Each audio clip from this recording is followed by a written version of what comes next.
Hi, for this tutorial we're going to look at how to create a poll on your WordPress page. And this is going to allow you to get information from your readers, whether it's their opinions on your site or on the topic that you're discussing or pretty much anything. So let's go ahead and take a look at how to install a poll. I'm going to go to plugins because like everything else in WordPress, pretty much everything has a plugin. And I'm going to go in and type in create poll. And I'm going to scroll down and I'm just going to install this WP Polls. Install it now, activate it, and you can see now on the left hand side we have polls. So I'm going to click on that and it gives us our poll stats, our poll logs, and I had gone in and made a poll called How is my site? The answers for this are good, excellent, bad, can be improved, no comments, or I can delete any of these or add even more.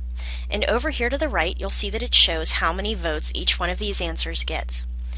You can choose whether you want the users to select more than one answer and the maximum number of selected answers that they're allowed. We also have a start date and time and an end date and time, or you can go ahead and click on Do Not Expire this poll. Click on Edit Poll and you're ready to go. Now I'm going to go into poll options. And the poll options allow me to choose the colors that I want my poll to be, the Ajax style, how the answers are going to be sorted, and you can do that from ascending or descending, sorting the poll results and how you want to sort the poll results, how you want them to be allowed to vote, including registered guests, guests only, both, the logging method, and you can log this by cookie and IP, the expiry time for a cookie and log, the number of polls per page, open polls only, our poll archive URL, and it automatically built one for us, whether you want the poll archive link to be below the poll, and I'm going to click yes, and if the current active poll, if you want to display it, don't display it, or display it randomly, and decide when the poll is closed if you want to display the results or not, and click on Save Changes. Next, I'm going to go into Poll Templates. And this allows us to look at all of the variables, and we can put in our voting form header this information, restore the default template. You can change the voting form body and the form footer. And also you have the result templates. Now if you're not sure how to write this type of code, then just leave this alone and let it go because you don't want to mess it up.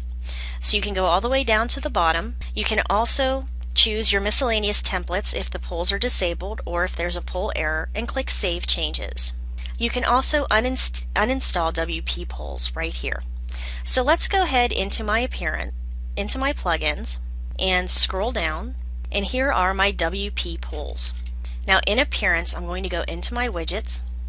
Once that's done, we're going to go ahead into the developers page for this, which is wordpress.org/extend/plugins/wp-polls/installation.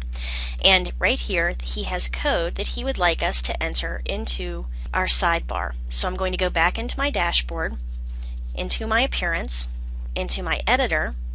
I'm going to go into plugins, into editor. I'm going to go into appearance, into editor, and then I'm going to scroll down until I find the sidebar.php, which is right here. Then I'm going to go down where I want this to appear, which is before the end of the page, and I'm going to click Control or Command V to paste it and click on Update File. I'm going to go into my WordPress tutorial page and do a refresh, and then I'm going to scroll down until I see WP-polls. I'm going to open up my footer area 1, and then I'm going to click on polls and drag it up. And it's going to give me some options here, whether I want to display the polls archive below the poll, which I said yes, and I want to display the latest poll, and click Save. Now I'm going to go into my page, refresh it, and here it is. My poll's at the bottom of the page, so they can choose how they want to vote on it, click on Vote, and then they can view the results. So that's how it works. This is a great way to really get in touch with what your readers think about your site or whatever it is you want to talk to them about. So thanks for watching. I hope you enjoyed it, and I'll see you at the next tutorial.